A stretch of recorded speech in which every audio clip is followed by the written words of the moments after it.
ပေးပေကဒေါ်လာငွေတွေကိုမြန်မာငွေပြန်ထုတ်ချင်နေဆိုလို့ရှိရင်ဒီတိုင်းငွေထုတ်လို့မရပါဘူးပီယိုနီယာလို့ခေါ်တဲ့နိုင်ငံခြားဘဏ်အကောင့်ခံထုတ်ရင်တော့ရပါတယ်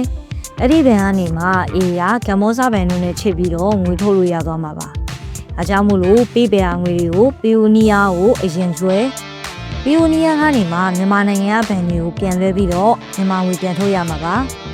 ပီယိုနီယာနိုင်ငံခြားဘဏ်အကောင့် online ကနေဖွင့်ရတော့ဒီဗီဒီယိုကို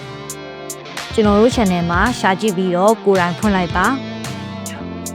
ကြပြီးသွားရင်တော့ပီယိုနီယာနဲ့ပေးပေချိတ်ဖို့ပြင်ဆင်လိုက်ရအောင်ပေးပေရဲ့ဝက်လက်ကိုသွားလို့ရှင်တော့အခုလိုတွေ့ပါလိမ့်မယ်ဘန်နဲ့ချိတ်မှာမို့လို့ဒါကိုရွေးလိုက်ပါရွေးပြီးလို့အခုလိုပေါ်လာရင်တော့ကိုချိတ်ချင်တဲ့ဘန်အကောင့်ရဲ့အချက်လက်တွေကိုထည့်ဖို့လိုပါတယ်ကိုဗန်မပေါ်လာဘူးဆိုလို့ရင်တော့ဒါကိုနှိပ်ပြီးတော့ဘန်နဲ့ထည့်ရိုက်လို့ရပါတယ်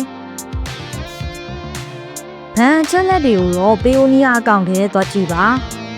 ဒီလိုအချက်တွေတော့ဖြည့်ခိုင်းတာများပါတယ်မှတ်ထားလိုက်ပါပြီးရင်ဟောဒီမှာပြန်လာဖြစ်လိုက်ပြီးတော့ချိန်လိုက်ပါသူကချက်ချင်းတော့မချိန်ပေးသေးပါဘူး3ရက်တစ်ပတ်အတွင်းပေးပေကနေပြီးတော့ကိုယ့်ရဲ့ဘဏ်အကောင့်လေးကိုအခုလိုမျိုးဝင်နေလွှဲလိုက်ပြီးတော့ဟုတ်မဟုတ်ကွန်ဖန်ခိုင်းပါတယ်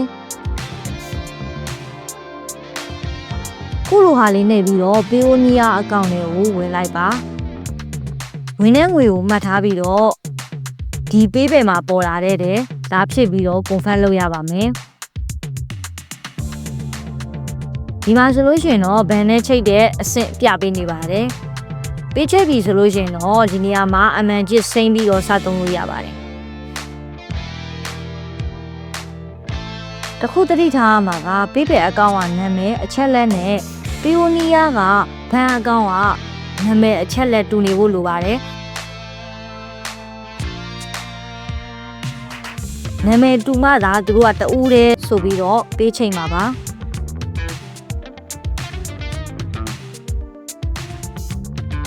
မြန်မာဘဏ်နဲ့ချိန်ကြီးပါဒီဗီဒီယိုလေးမှာပြပေးထားပါတယ်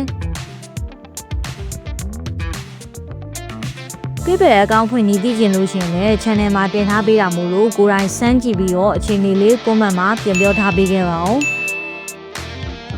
channel ကိုလည်း subscribe လုပ်ပေးထားခဲ့ပါဦး